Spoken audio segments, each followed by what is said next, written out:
Hi, welcome to any மிட்டாய். இன்றைக்கி mixed millet தோசைங்க. எல்லா மில்லட்ஸையும் போட்டு ஒரு ரெடி பண்ணிக்கலாங்க.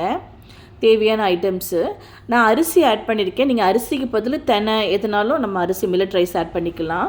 வெள்ளைச்சோளங்க, இது நாட்டுச்சோளம் 1 கப்பு, கம்பு 1 கப்பு, ராகி 1 கப்பு, அரிசி பச்சை அரிசி 1 கப் எடுத்துருக்கிறேன். அரை டம்ளருக்கும் கொஞ்சம் கம்மியாகவே கூட உளுந்து, அப்புறம் 2 ஸ்பூன் வெந்தயம். நாளைக்கு நல்லா கழுவி 4 ஹவர்ஸ் ஊற வச்சுட்டு நல்லா கிரைண்டரில் போட்டு நல்லா ஆட்டிட்டு உப்பு போட்டு கரைச்சி ஒரு 4 ஹவர்ஸ் ஊற வச்சா போதும். அதாவது புளிக்க வச்சா லைட்டாக உப்பி வரும்போதே மாவு எடுத்து உள்ளே வச்சிடணும். ரொம்ப நம்ம இட்லி மாவு மாதிரி நிறைய புளிக்கக்கூடாது. நம்ம இட்லி மாவு மேலே உப்பி வர மாதிரி இது வரக்கூடாது. லைட்டாக உப்பி வந்தாலே போதும். தோசை ஊற்றுனீங்கன்னா சூப்பரான ரோஸ்ட்டாக இருக்கும். ரோஸ்ட்டாக ஊற்றுனாலும் குழந்தைங்களுக்கு இந்த மாதிரி ஊற்றி கொடுத்தா ரொம்ப லைக் பண்ணி சாப்பிடுவாங்க. நல்ல கிரிப்ஸியாக ரொம்ப நல்லாயிருக்கும், வாசனையாகவும் இருக்கும். இந்த மாதிரி நார்மல் தோசை மாதிரியும் நம்ம ஊற்றிக்கலாம், இல்லை ஆனியன் போட்டு ஊத்தாப்பம் மாதிரியும் நம்ம ஊற்றிக்கலாம், ரொம்ப நல்லாயிருக்கும்.